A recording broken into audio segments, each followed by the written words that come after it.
Hello, everybody. Welcome back to the College Town Podcast. My name is Derek DeBurger. With me is Sam Roth. What's up, guys? We talk about all the games in week 2. That's what the week was? Yep. Yeah, week 2. Week 2. We talk about all the games in week 2 that are worth talking about. We do a deep dive on a few games like Notre Dame losing at home when they're favored by 28.5. Mm-hmm. Marcus Freeman. We talk about Colorado and Shedeur's comments after the game. Can't seem to not talk about them. Yeah, I mean, well, they're in the news every week. Texas, Michigan, and how maybe they shouldn't have played, but that's beside the point. We talk about Arkansas, Oklahoma State. We talk about Iowa State, Iowa. Tennessee looking incredible with Nico. Lela.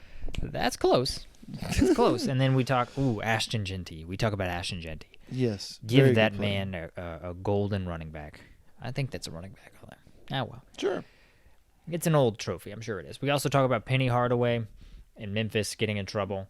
We talk about the NCAA getting in trouble. And then we do our pick'ems for the week. Absolutely. We hope you stick around to the episode. And we hope you like. We hope you subscribe. Yeah, we'll see you in there.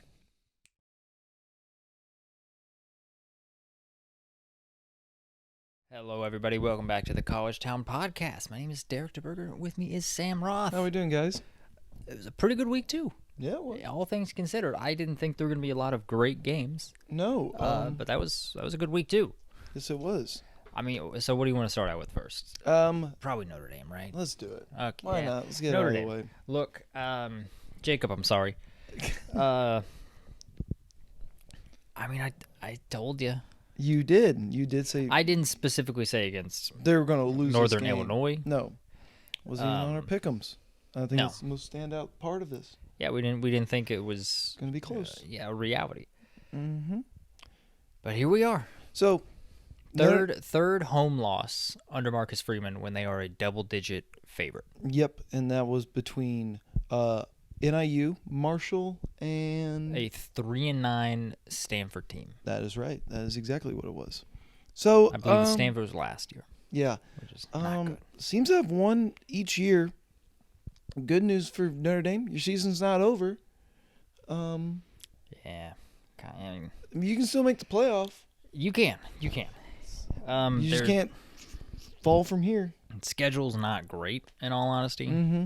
They do have opportunities for good wins, but it's not a great schedule, Yeah. and that's by design, frankly. Yeah. Is it? Do you think? Is this partly because NIU is NIU a good team, or is Notre Dame just a little bit overrated? What happened here? I don't think it's about NIU. Okay. I do not think it's about NIU. I think Marcus Freeman is not good at getting his teams up for games that aren't really that big, Yeah. and it shows.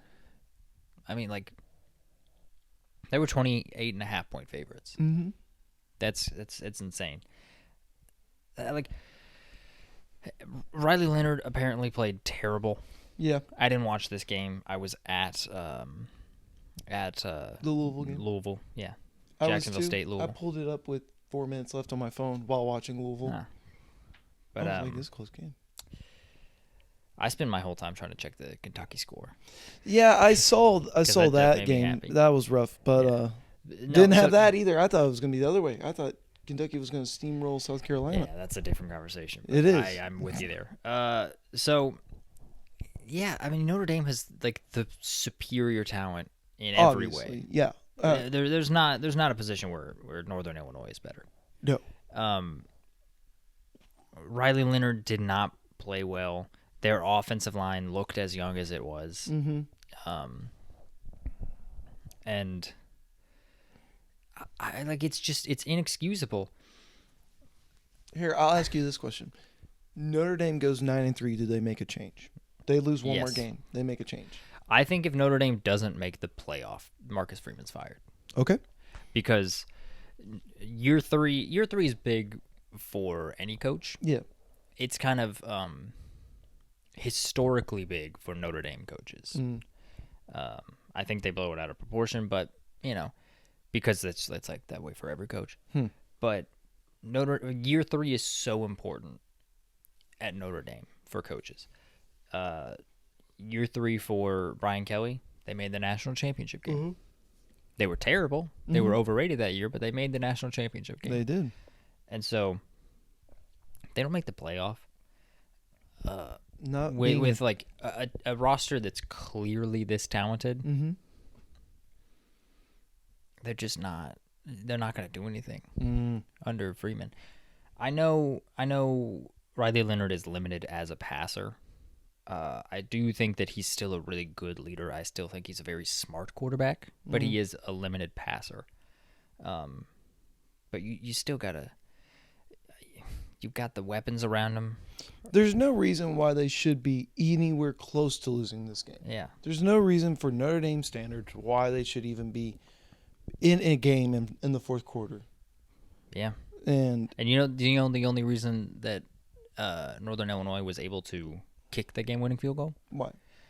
Marcus Freeman went for it on fourth in his own territory. Mm-hmm.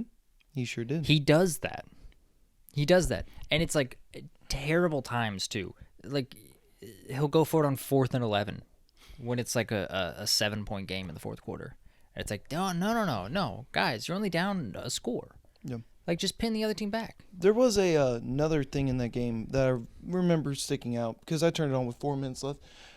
NIU, I believe, on either the last drive or second to last drive, I think it was the last drive of the game, had a 3rd down and 2, and they ran the ball. And from my point of view of watching it on TV, it seemed like they got the 1st down, and the referees gave them a horrible spot, 4th and 1. And they wanted to challenge the call on the field. You could read the NIU head coach's lips saying, like, I want to challenge that. And they kind of reviewed it. They went to review, and they deemed it an accurate spot. And it was like, I still didn't believe it there for that matter. And then 4th and 1 comes, NIU says go for it. They got it, and then advance the ball, and eventually leads to them kicking a 30-something yarder, 20-something yarder. I forget the exact yardage of the kick for the win. But felt, at least from the 4 minutes that I watched, it felt like the refs even did them a favor or two with the ball spotting there and stuff like that. So it's like, I mean, there's even a little bit more opportunity where momentum could swing either way. If there's any school in college football that's going to get some home cooking, I feel like it's Notre Dame. Yeah, I'm and just saying. Also, I believe they paid $1.1 million for that loss. 1.4. 1.4. Yep. Jeez, it's not the worst. Really, A&M paid 1.5 to lose to App State one year. Ooh, so it's still up there. Wow. Okay. But it's not good, and I mean that genuinely might have cost Marcus Freeman his job. They don't make the playoff, he's out. Yeah, I think so. We'll see. All right, next biggest game at the time, maybe not in hindsight, is Texas versus Michigan. Yeah. That game wasn't close No, it wasn't. from the beginning. I Close. thought it wasn't going to be close. I've been saying I didn't this. either. I've been saying this from the beginning. I mean, to be fair, Texas is in the first tier where they're competing for a national championship. Yeah. So, I mean, like, this is a very elite opponent. But I still just don't think Michigan's that good this year. I still don't think it. I mean, I still think they've got a good defense. Yeah. But I mean, we'll see exactly. But, yeah, I think that game went as we projected and expected. Yeah. One game that I know for a fact that we did not expect or project, and it's not on our board, is California beat Auburn. I'm not shocked by that. Really? I think I picked last week Auburn to win, but Yeah. I was saying the whole time, I was saying, like, guys, this is going to be a close game. It's not, like, Auburn's not going to blow out Cal like people think. And then, what do you know? Cal won. Who is Auburn's quarterback? He's the former Michigan State quarterback. Yeah, it's Peyton Thorne. Yeah, everyone online was like, He's not the best passer. no, and people seem to realize that everyone but Auburn fans, at least, and I didn't even think about this in hindsight, is that he sucked at Michigan State. He was not a good thrower at Michigan State. So I don't know why. He's a really good athlete, though. Yes, no one's denying that. Yeah. But it's also like, how is Auburn going to move the ball through the air this year? And I didn't take that into consideration when making picks. Yeah, I mean, Hugh Freeze is a good coach. He's an up-and-down coach. Yeah. Like, he loses games where they shouldn't lose. Mm-hmm. Cal, is an example. Because I think at home, I think they have better talent than Cal. Yeah. Overall, at least. I don't think every single position, but because obviously running back, quarterback, Cal has them beat. But, right. Yeah, no, it's. I mean, Auburn last year played an extremely close game with Georgia. Yeah. And they did so just ground and pounding. Yeah. And then every now and then Peyton Thorne would make a nice pass. Mm-hmm. But it's possible for Auburn to win, but it's not. Their ceiling is capped. Some guy actually commented on one of our videos one time. It's like, you guys are idiots. Auburn's going 10-2 this year. I'm like, yeah. They got one more wiggle room game. Yeah. And then that 10-2 is out the window. Yeah. Guy. War Eagle 1348. Hey, he's just a big fan. Big supporter of the school. He might be. All right. The next biggest game. I mean, there's. I don't know. Let's just go down the line. We'll go real quick. Go for it. Arkansas, Oklahoma State. That was a close game. What a comeback by Oklahoma State. Did you watch that game at the beginning of it?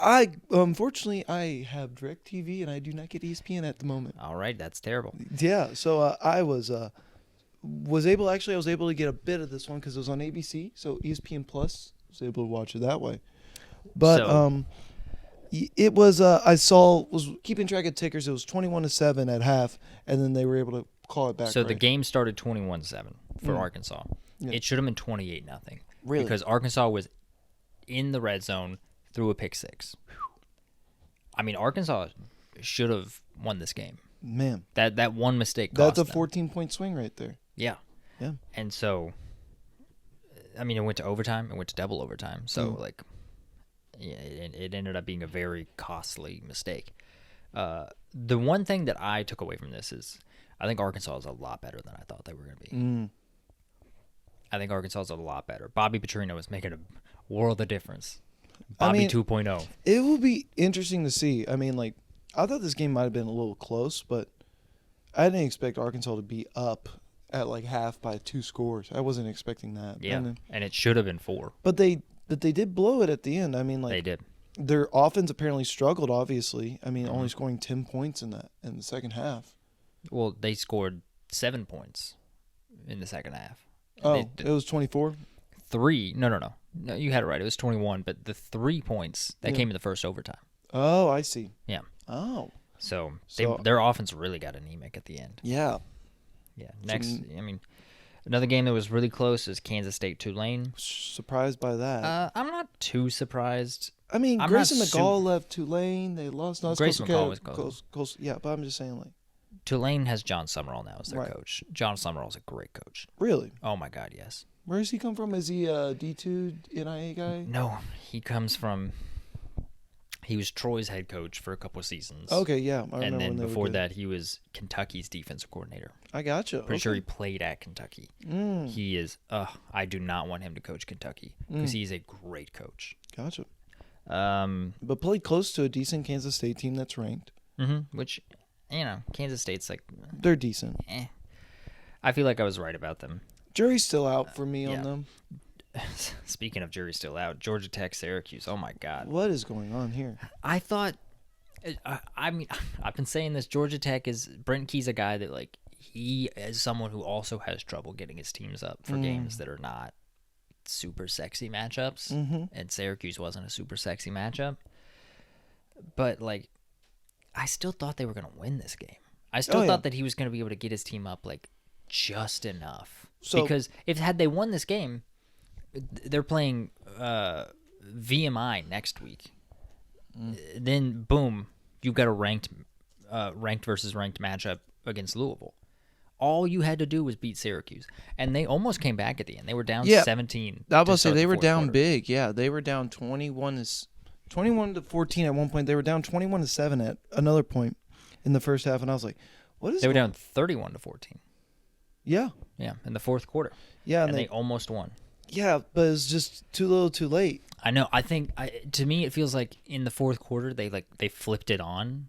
They started actually playing, but they didn't have enough time. Yeah, exactly.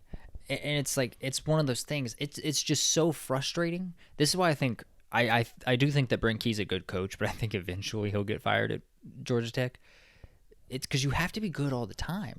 You can't just you can't bring your A game against the top teams and then be like, middle of the pack conference team, we got this. Because clearly you don't.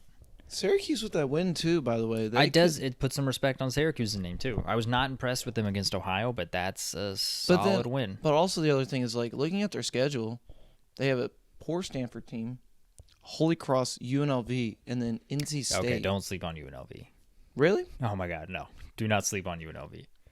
Look at those. Holy crap! Yeah. 72. Okay, 14. Okay.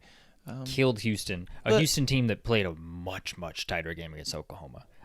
Really? I thought Houston is buns this year. They are, but they only lost to Oklahoma by 4 at Oklahoma. Okay. That's crazy. That is crazy. Okay. All right.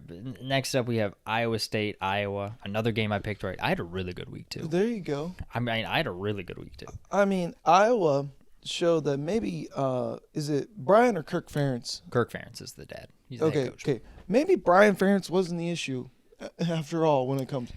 Because, honestly, Iowa was up after they scored late in the third quarter. Their last 5 drives resulted in 3 straight 3-and-outs, a 6 or 7 play drive that resulted in 16 yards, and then a 6-play drive that resulted in 14 yards, and then a Hail Mary pass to end the game. 23 total yards. Yeah. Okay, here's what I want to say about Iowa.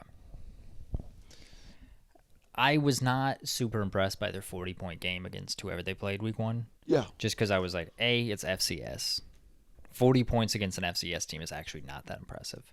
Mm-hmm. B, let's see. Let's see him play a real opponent. This is a real opponent. However, Iowa State has a really good defense. So struggling to score against Iowa State is not necessarily like, it's not like a smoking gun of like, oh, your offense sucks. No, but I think the failure to even move the ball in the fourth quarter was evident. Yeah, for me, the jury is still out on Iowa's offense, how improved it will be. I think this game says more about Iowa State, personally. I mean, we'll see if that is actually true. I think it's been coming for a while, and we can already said this from last year, but Cade McNamara is not a good quarterback. Oh, no.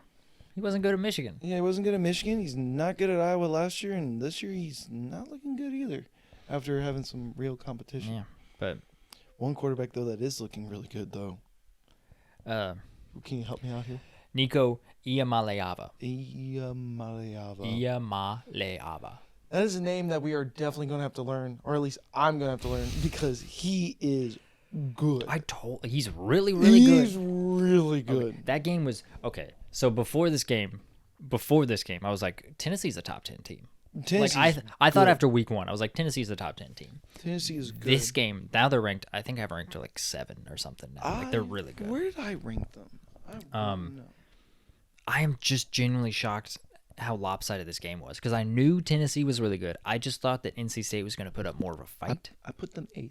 Yeah, they're good. They're really. I think it's not just Iamaleava. They have a good defense. They're talented. They have a really good defense this year.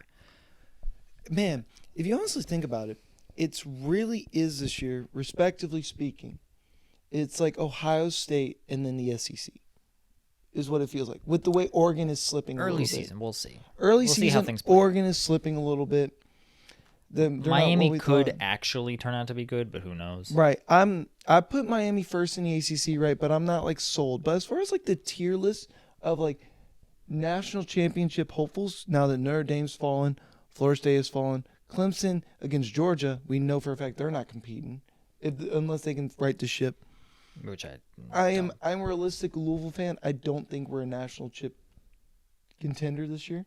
Would love for it to be. We have a really good defense. We could be in the playoffs. We have a really good defense. But then again, if you really think about it, it's like Georgia, Texas, Ole Miss, Alabama. You could throw Tennessee. I don't think Alabama's a national championship contender. I don't think so either, but I'm throwing them in there. Missouri looks phenomenal to start off the year. Hasn't really played anybody yet, but they're putting up points and they're not giving up points. Missouri's looked pretty good. I mean, I don't think they've given up points. They haven't. Defense is better than I thought it would be, but the offense is not exactly what I thought it would. I mean, 38-51 points. They have Boston College next week, which will be... That's shockingly. Their next 2 games. Look at their next 2 games. These are supposed to be cakewalks to start the year. They're not. Vandy has looked genuinely good. Like, genuinely good. I know their first win was against Virginia Tech, who I think was incredibly overrated. And then they had a bye week. No, they played that schedule's wrong. They played Alcorn State after Virginia Tech. Oh, I see. Gotcha. Yeah, I don't know why. 55-0. Huh, interesting. No, Vandy legitimately has looked good. Which, by the way, their quarterback, I got it wrong. I want to make that clear. Their quarterback, they're not starting Nate Johnson, although he did transfer to Vandy. Mm-hmm. They're starting Diego Pavia. Gotcha. So, who is Missouri's schedule? Which is kind of crazy because against the Virginia Tech game, he carried the ball 26 times and threw the ball 16 times. He might also be their primary back. At least for that game. Yeah. I mean, Missouri's schedule gets so much tougher than it was at the start of the year. Yeah. I mean, it's crazy how much tougher it got. But what else we got? We got Kansas versus Illinois. Illinois pulled off the upset. They did. Another one. I'm sorry to keep tooting my own horn. I think you picked Kansas. I did pick Kansas, but I heard a lot of people saying like, "Oh, Kansas, yeah, sure." No, and I was like, "No, I watched parts of the Illinois game. Their quarterback looked legit, and in that game, I think I was proven right. He looked pretty freaking good. Their defense, oh my god, they just bullied Jaden Daniel. They just bullied that man. He threw 3 interceptions. Jeez. And then finally, Boise State, Oregon. You were right to talk me into picking Oregon, ultimately. But, yeah, but it's like I know you wanted to do it, but it's like Oregon I just have here in this one tier. And as far as like talent goes, I feel like they can be a national chip contender. Talent, absolutely. But they're just not there right now. They are squeaking by. And the voters have also shown that too. I think they're 9th right now. Mm-hmm. They're 9th in our poll as well. Yeah, it's just one of those things where I had them number 1 preseason. I think I have them ranked 10th right now. What's going on right now with Oregon? I genuinely don't know because you said it. They have the talent. Oh my gosh. They have the coaching. Yeah. Dan Lanning is a phenomenal coach. Will Stein is a genius offensive coordinator. So why are they playing games so close to opponents they should be blowing out of the water? I don't know. I genuinely don't know. Like, what is the problem with Oregon right now? I mean, Idaho, FCS school, good FCS school. By the way, I watched the highlights of that Idaho-Oregon game. Yeah. There's still no reason that they scored only 24 points. Right. It's insane to me how ineffective they've been. It's like maybe it's just like they're just not completely getting it. I mean, giving up 34 points. I understand Jenkins is a phenomenal back, and it looks like it. Jeanty. Yeah, we'll talk about him. Actually, you want to talk about him right now. Yeah. Ashton Jeanty. Oh, my Lord. Look at this guy's stats. The Heisman better. What did Deion Sanders say last year? Mm-hmm. The Heisman should be chilling in his crib right now.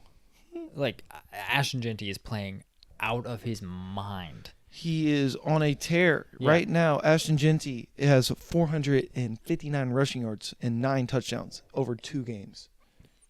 That's crazy. That is crazy. So let's do the math here. And Sam looked this up before we started. He's only 10th right now in the Heisman odds. Yeah, he is. Which I'm not giving any gambling advice. I can't do it. So if he keeps this up, he's on track for 2,754 yards. And then he's on track for 54 rushing touchdowns. He's on track for 54 touchdowns. Obviously, this pace can't continue. No, but here's the funny part is that I bet if you look at Boise State's schedule, they play Portland State next. God, look for him to get 40 touches that game. Washington State, Utah State, Hawaii, UNLV, San Diego State. They don't play technically a Power 5 team the rest of the way. They play Washington State and Oregon State, but Washington State has a bad defense. Oregon State, they're solid. I mean, an Oregon defense that we thought was going to be very powerful and good, he put up 192 yards, 3 touchdowns, averaged 7.7 yards a carry. That's wild. This is against... That's so wild, man. That's crazy. I mean, genuinely, I'm rooting for the guy to win the Heisman. I would love it if Boise State had a Heisman winner. It is... Oh, it'd be That'd be such a nice little like cherry on top. It'd be a change of pace of the usual. Have a running back win it as well as having a non-power school win it. Yeah. I want Ashton Jeanty to win it so bad. I want this man to average 40 carries. Here's the question though: is that Boise State, unfortunately or fortunately, depending on how you look at it, has to win for him to do it. They have to win a lot of games. Yeah. They have to win. So it's not just he has to really be good. They have to win games. Yeah, that unfortunately falls a lot on their coach because their coach. How many times did they pass against Oregon? Was it like 30-something times? Like way too many times. Ashton Jeanty doesn't even need to be getting all those carries. Like if you cut that like 30-something down to like 25 passes, and then you run the ball, because clearly you're running the ball effectively against Oregon. I think you win this game. They threw the ball 40 times. 40 times. Cut that down to 27. They ran the ball 33 times. Yeah, 33 times. And they were running. It's not just Ashton Jeanty. Obviously, Ashton Jeanty was running like a man possessed out there, like a man on fire. But they also, their quarterback was averaging 3.5 yards a carry. Their backup running back was 3.7 yards a carry. They were running the ball well. Just, you don't have to give all those carries to Ashton Jeanty. You can just spread the wealth a little bit and run it on Oregon. Yeah, we'll see.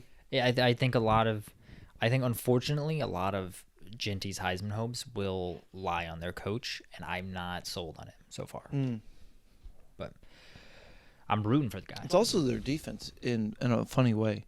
Oh, their defense has not looked good so far. No, their defense does not look good for Boise State. Again, does not lend well towards they gave running up, attack. Well, that was my whole point is like they gave up 45 against Georgia Southern. But then again, it's like we could see with Boise State, we could see a Jalen Daniels style of Heisman where, hey, you're scoring 50 points a game. We got to give you the Heisman. It's just your defense is giving up 52 or 60. So you're not winning every game. Yeah. Could be something like that. I don't know. Take the over for Boise State games. But, yeah, I guess that's – I mean, are there any other games you want to talk about? I'm trying to think. You want to talk about Kentucky, South Carolina? We can. We'll briefly. See, unfortunately, it was a similar situation to the Notre Dame game. I was unable to watch it. I watched highlights afterwards. So South Carolina's quarterback can't throw the ball. Oh, Glasses, what's his name? Yeah, Lenore Sellers. Sellers, yes.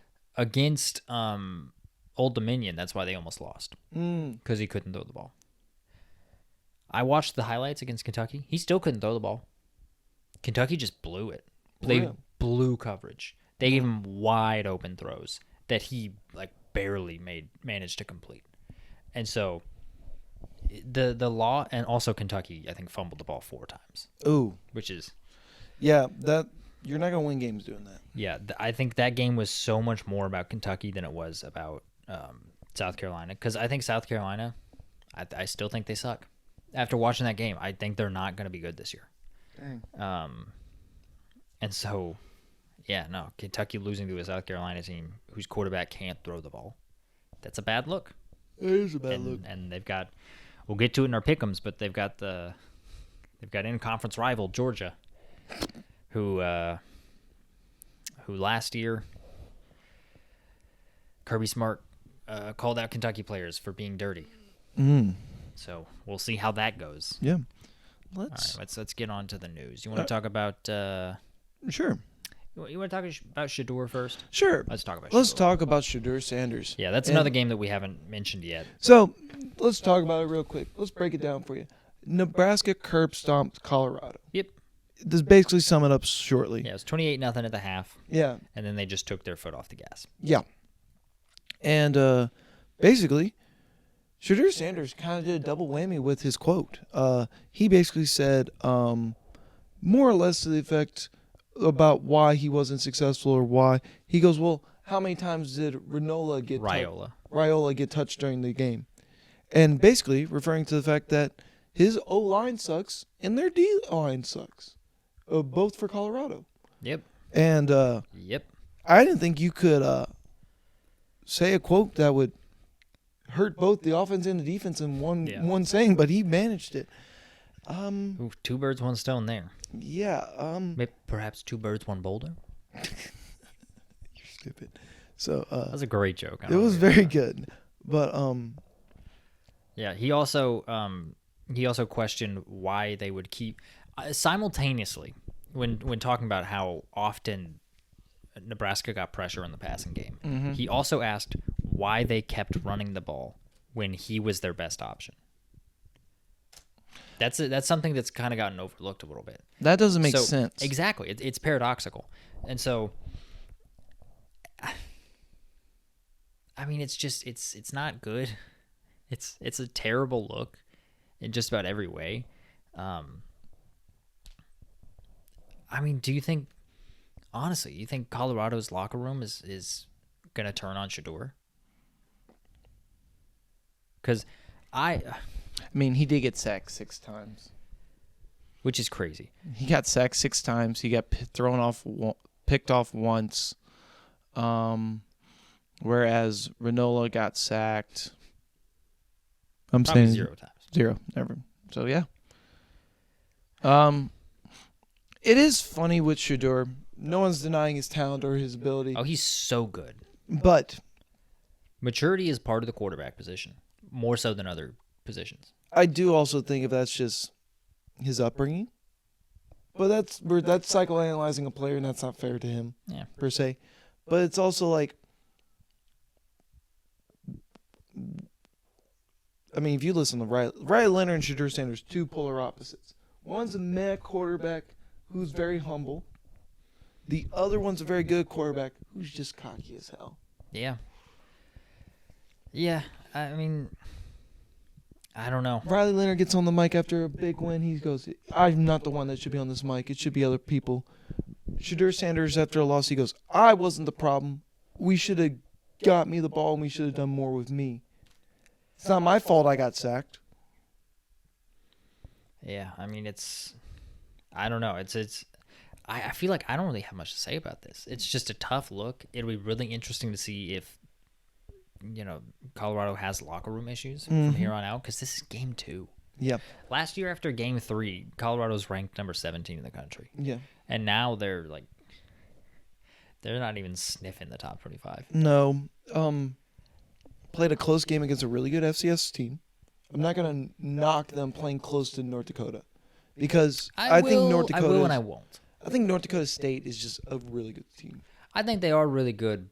However, I think they should have won that game by multiple possessions. Just because I think North Dakota State is down. But then also, this game against Nebraska, it's like, did we really expect anything different? I mean, Nebraska didn't score in the second half, so they got something figured out defensively. Yeah, I don't know. But it's the same thing that happened last year with Colorado, is that the O-line sucked. And we've been saying this the entire time, is that, sure, you can supplement talent for where talent is needed in a positions, but when it comes to the lines and people knowing their jobs and roles, talent may not always be the answer. You need a cohesive unit that has time and reps together and can build a unity behind. And also, it's a lot of it's coaching. Like, I think Pat Shurmur is a very good offensive coordinator. I think he's very, very good. I don't know if he was ever known for being like a guy that's really willing to like work with the trenches. Like really like get them on the same page, come up with creative blocking schemes, things like that. Yeah. And Deion, I'm not trying to knock Deion as a head coach. He's a CEO type of coach. Those types of coaches have been very successful. Just look at Urban Meyer. However, I'm questioning the staff around him. I know Pat Shurmur is really good. I know he's a very good offensive coordinator. I don't know about the other guys. That whoever their O-line coach is, I don't know.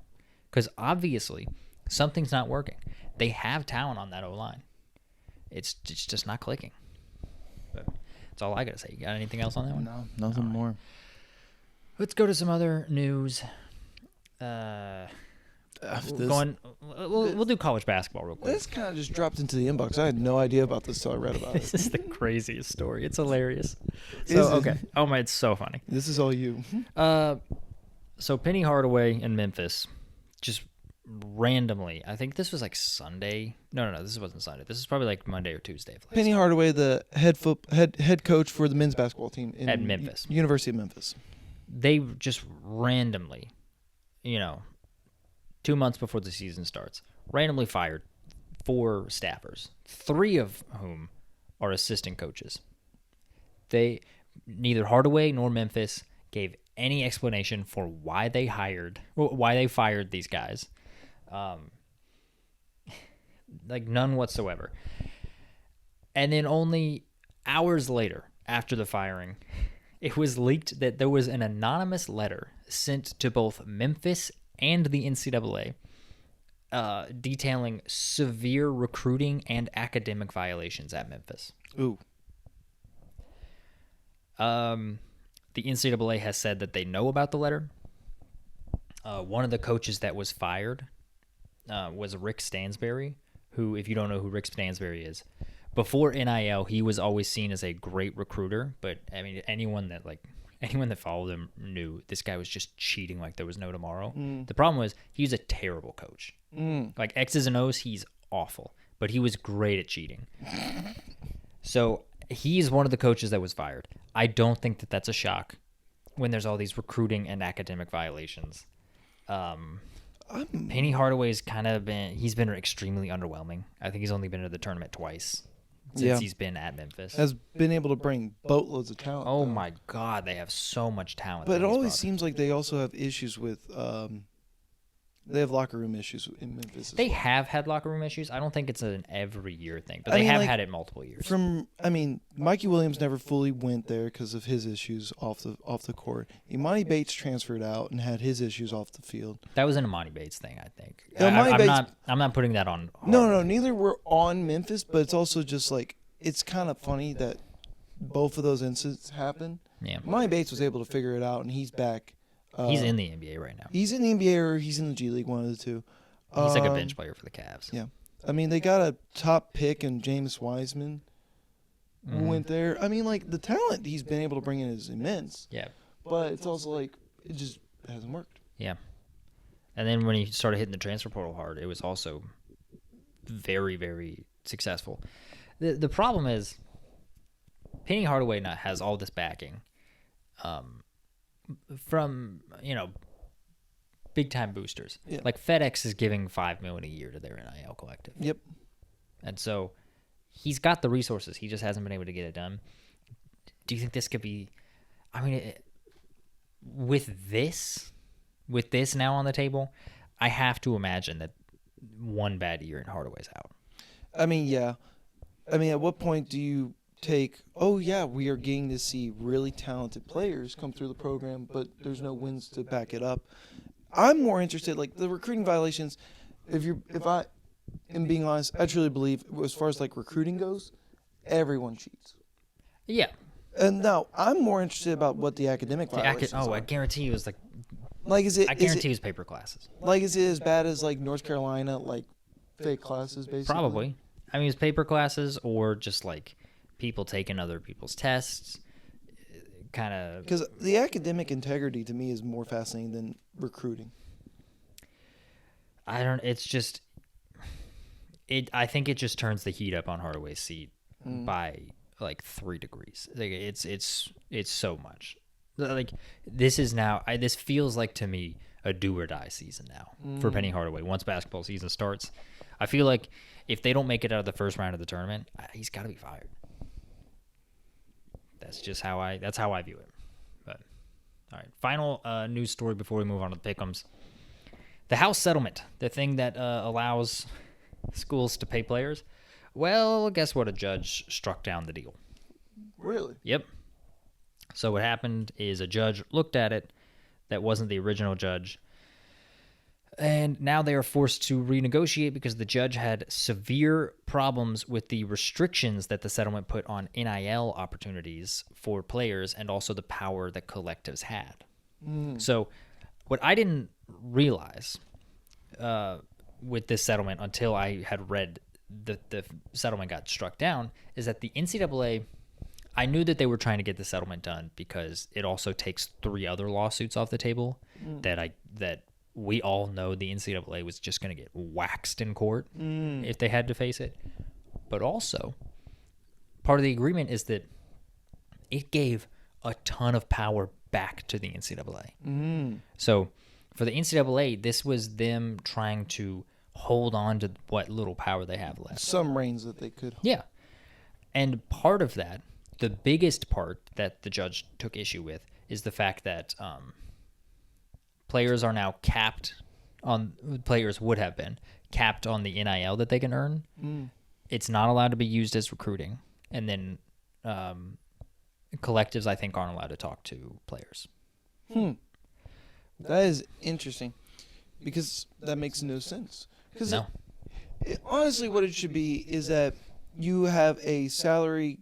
What it should be is that you have a salary cap within sports, like all major sports, excluding baseball, have it. There's a salary cap. There's max amount you can make, and there's a minimum amount you can make. Mm-hmm. There should be that. Then as far as like NIL, or in other words, endorsements, that is up to the player and what they're willing to receive.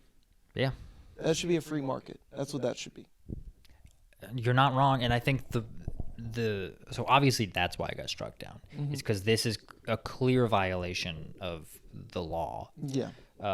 You're allowed to actually violate the law with a business and how they treat their employees if it's collectively bargained with the employees. The problem is there's no like labor union. Or there's no union to be able to collectively bargain on behalf of the athletes.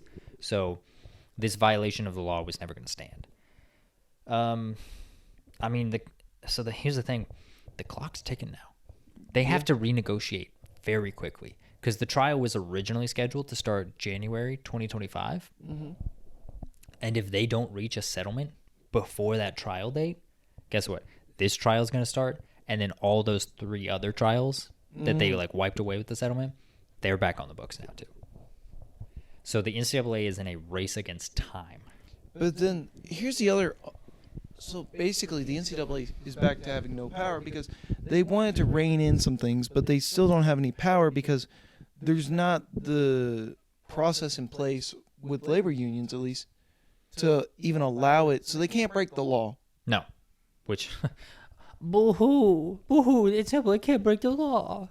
I'm sorry, Charlie Baker. Oh. So they can't break the law, and they can't rein in power that they have, and so they're going to have to relinquish a lot of it. Yeah. So I was making fun of Charlie Baker, not you. No, I know that. What? I don't know. You just brushed by it, so I was like, I mean, I was just letting you do your thing. Okay. You know? No, go ahead. Go ahead. Keep going. But basically, it was one of those where I don't even know the train of thought I had. I don't know. The NCAA, I think, still can hold on to power with the settlement that they come to. It's just going to have to be a lot less power than they previously were hoping for. I mean, like, the only power that they can have is over universities and salary capping. That's the only thing I can see. I don't see how you can enforce anything with NIL or that matter. I think NIL is going to be here to stay. It's just a matter of what universities want to implement it more so and who don't. Mm-hmm. If people want to give money to athletes to influence them to play for them, I don't see how that is ever going to be gone. Yeah, no, I think the lid's off the bottle. It's not. You can't put it back on. Yeah. And I don't think you should, personally. And so, as far as that goes, I don't think there's any way the NCAA is going to be able to enforce anything. One thing, I'm curious. This is just like a semi-side note based off stemming from that. I'd be really so the $20 million a year, which after you break it down gets to like $22 million. That schools can pay athletes. It'll be interesting to see if any schools like get endowments from donors to where the burden of coming up with that $20 million a year is now not as much on the athletic department, that they can pull from an endowment because they still are nonprofit entities. And so I'd be curious to see if that's allowed or if that is constituted a slush fund, or if it is currently constituted as a slush fund, is someone going to challenge it legally? I don't know, because in my personal opinion, universities are nonprofits, right? Yeah. But if you're But if your university is building buildings or expanding or buying up property or doing whatever, they're not technically a nonprofit. Well, that's how you keep the nonprofit status. No, I know. And so I'm just saying from that perspective is that there's going to be less of, let's get a fountain out front that's $1 million, and $1 million is going to go towards athletes. I think for a lot of these major big-time universities, there's not going to be an issue with the $22 million. I think there might be a gray area with some middle tier. But as far as like with the TV rights deals and everything else that's coming in, and the amount of money that's moving, I think $20 million is honestly going to be a drop in the pan. I mean, I really we'll don't. If a university can convince a donor that of one of these big time major schools that they don't have the resources or funds to do this, I have a hard time believing. I just think it. I think I could see a university convincing a group of big time donors that like, hey, this would help us compete. If we got an endowment for you guys, that maybe we don't have to pay $10 million of the $20 million every year. That's going to help us tremendously, because now we can afford better coaches, or now we can get better facilities, stuff like that. Right. It's just something I thought about. And I don't even know if it's allowed currently. And if it's not allowed, I feel like someone's going to sue to try to make it allowed. Yeah. Just what I feel like. But that's all the news we've got today. I believe we talked about all the games to exhaustion. Yeah, we did. Let's run it. All we got left is the pick'ems. We sure do. We got 12 pick'ems today. What is our game of the week? I don't know, because I didn't put numbers in. You know what? I'll do it. I know what the game of the week is. I'll skip it, and you'll realize. I have my pick, but yeah, go for it. We'll see if it lines up. All right. I feel like it won't, but anyway. Okay.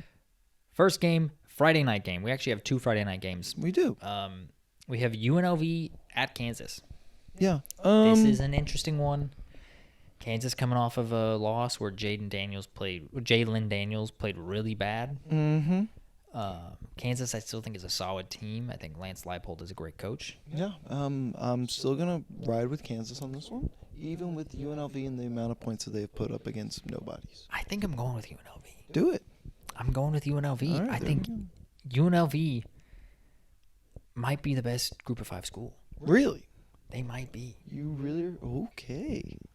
I mean, early on, they look pretty good. Okay. They look pretty good. And they have 3 Power 5 teams on their schedule. Uh-huh. Houston, Kansas, and they've got a third one. But it's they've got opportunities to show off a little bit. Kansas, Syracuse. And they play Oregon State too, who's not a Power 5 anymore, but they're not going to be a pushover. No. I'm just saying. I'm liking UNLV. Next is another Friday game, still in the state of Kansas, but it's the other one. Arizona versus Kansas State. Interestingly enough, just like Baylor Utah last week, this is not a Big 12 game. This game was scheduled before Arizona joined the Big 12, so this is a non-conference game technically. Okay. Doesn't count against their record. I'm going to go with Kansas State in this one. Really? Both of them have kind of stumbled out the gates, still find ways to win games. Mm-hmm. I personally like Arizona in this one. I like the fact that Arizona was able to keep most of the players even after Jed Fish left. Yeah. But I'm going with Arizona. Give me the away. Yeah. I mean, I think home field advantage is going to help out Kansas State quite a bit. I don't know. I just don't know about Arizona yet. All right. Next up, we have Alabama versus Wisconsin. Mm-hmm. Is this your game of the week? Is this what you were thinking or no? No. No? Okay. All right. In all honesty, this is at Wisconsin, by the way. Mm-hmm. I have not been impressed with Wisconsin. I've been pretty underwhelmed. It is very weird because if you told me when Luke Fickell got hired by Wisconsin that his tenured would be like it is right now, going into his 3rd season? Second. This is his 2nd year? Yeah, it's just second. Jeez. I mean, last year was rough. It was, but the year before was not great for Wisconsin either. Man, I mean, I'm going to go with Alabama. But, yeah, I still think Luke Fickell's a really good coach, at least, but I hope he figures it out up in Madison. Is that where it's Yes, it is Madison. Mm-hmm. For those who have been, they say it's a beautiful city. Oh, how about that? Yeah. Alabama's a team that also has not looked that impressive to me so far. I think their scores have been slightly misleading. They struggled against USF to start the game. Well, they for just the first half at least, and then they decided to turn it on. they did in the fourth quarter, but I think most of that was just kind of luck. Really? I don't think the score was indicative of how much better than they are of Yeah. USF. I do think USF is a good Group of 5 school. I think they're really well coached. But now, I mean, I'm still going to go with Alabama just because I think they have the better talent. I think they have the better coach. The road environment's probably going to make it a little dicey, but I'm going to go with Alabama. I don't think either of these teams are that great, personally. Okay. All right, next up we have LSU and South Carolina. Mm-hmm. Oh, you want to talk about two teams that I don't think are that great? Really, I mean, I felt LSU competed against USC pretty well, but I mean, like, against Nichols, they got off to a real slow start. yeah, I know, but I still have them against South Carolina because it's South Carolina. I do too, and that's only because I don't think South Carolina can throw the ball. You just stack the box, and you just play tight coverage on receivers. If you can do that, I think you're gonna just shut down that passing game completely. So, Yeah. I'm going with LSU still.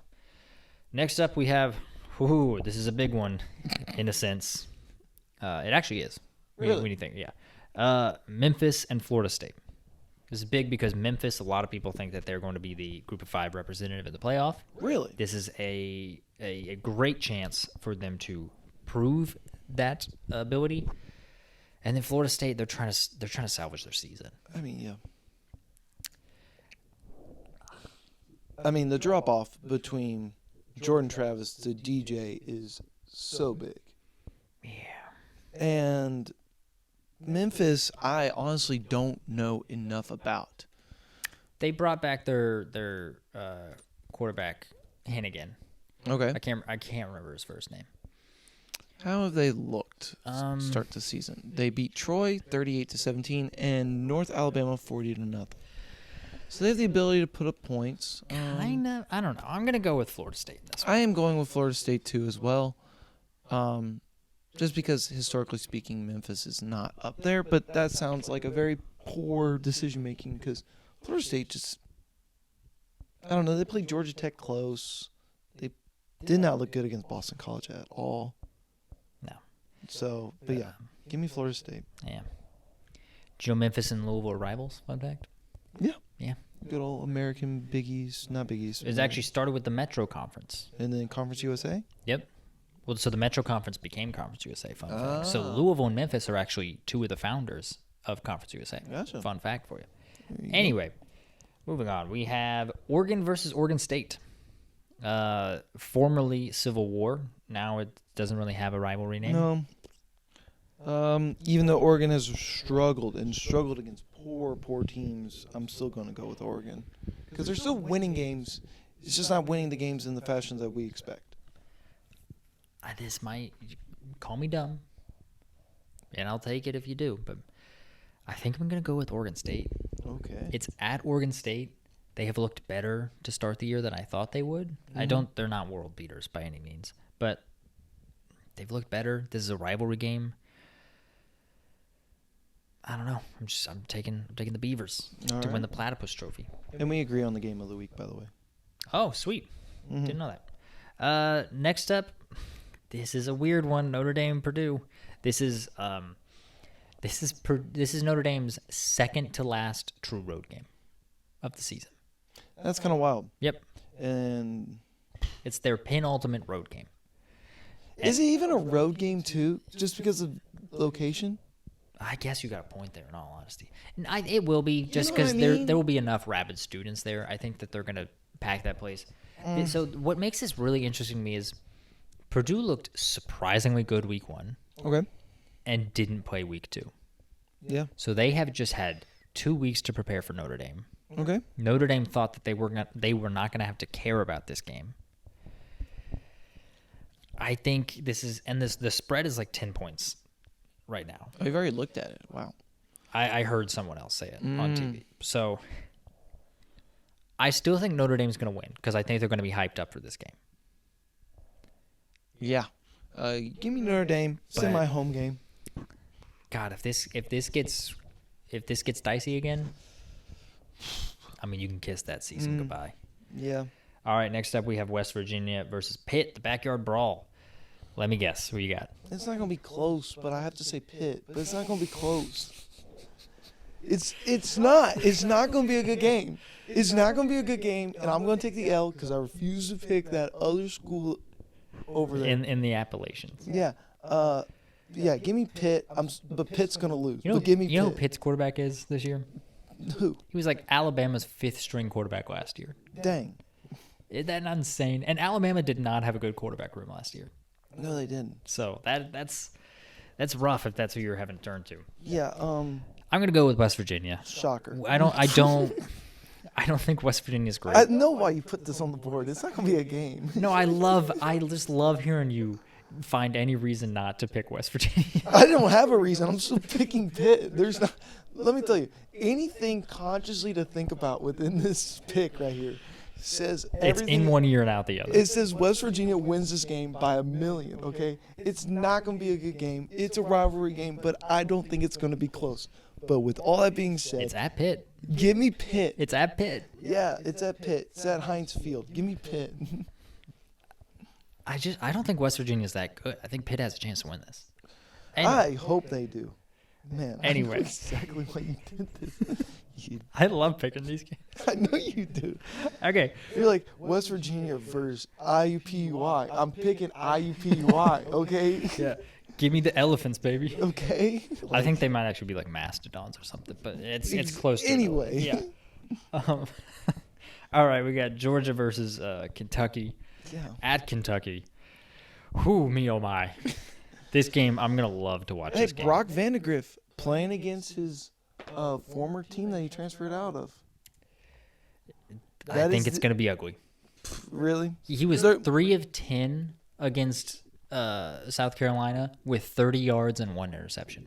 So there's like two ways to look at it. Maybe Brock Vandegrift is up for the game, or then maybe Kirby Smart is like, man, this motherfucker transferred out.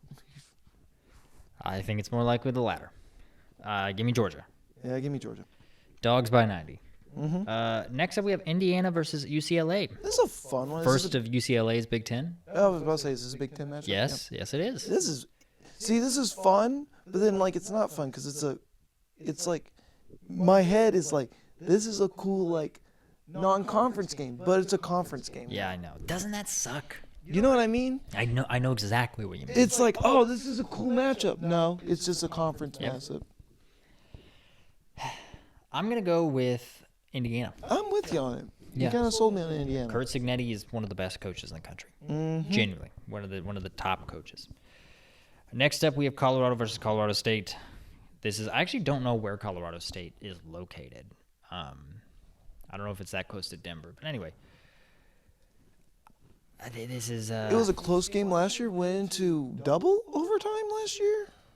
Travis Hunter got hurt this game. Yeah, that was the real bad one. It's in Fort Collins, Colorado, wherever that is. Shout out to Fort Collins. Yeah, shout out to Fort Collins in the Sunshine State. I don't know, I'm going with Colorado State. In all honesty, Damn it, you took my pick. pick them. All right, go.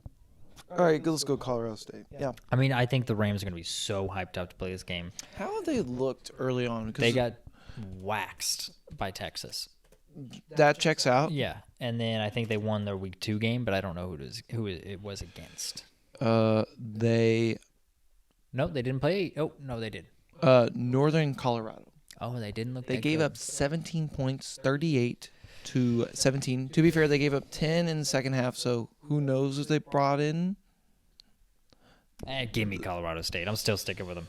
Mm, They've got Jay Norvell as their coach. They got Fowler Nicolosi as their quarterback. yeah. All right. Ready to move on to the game of the week? Yeah, let's do it. Actually. Surprising game of the week. We have Boston College at Missouri. Mm-hmm. Who would have thought this would be a top 25 matchup? I don't think anyone did. No, shout out to Bill O'Brien for doing what he's doing right now in Boston College. If Boston College wins this game, their schedule was so easy for like the next like 6 weeks. I mean, this is if they go into Missouri and beat Missouri, that is a statement win. Oh yeah, they're gonna move up like top 15 if they do that. Oh yeah. To be fair though, Missouri is one of the teams in the SEC right now who has cupcakes. They do. They've gobbled them up. Mm-hmm. Like they're the mini ones. They get to a Kroger. degree. Their defenses look good. I mean, I think they played Buffalo, and they absolutely torched them 38-0. They played Murray State 51-0. They have not allowed a single point. Again, defenses look good. Got concerns about that offense. Really? I'm gonna go with Boston College. I can't simply because I trust Bill O'Brien. I trust Thomas Castellanos. I'm going with Missouri, but I hope it's a good game. Oh, I think this will be a really good game. To be fair, Boston College has had tests already and has shown up. Missouri has not been tested yet. But when they are holding Missouri State to 85 total yards, that is definitely a statement to be made. Again, their defense has looked really good. I just think 51 against an FCS is not necessarily the best look. I don't know what more you could ask for. 51 points is 51 points. You could ask for 60 or 70. If you're really, in my opinion, if you're a top 10 team, you should be scoring at least 60 points against FCS. I mean, I don't. Unless you're playing South Dakota State, you should be scoring 60. I think you go up 35, you're up 5 scores, you call up the dogs. You're up 5 scores in the fourth quarter, you call up the dogs. Whatever happens, happens. Which, I mean, to give you an idea, against Murray State, they were up 35-0 at half, and then they scored 16 in the second half. So, I mean, like, I just think it was a matter of bringing the second unit, save the legs. We have Boston College next week. Or in 2 weeks. Yeah.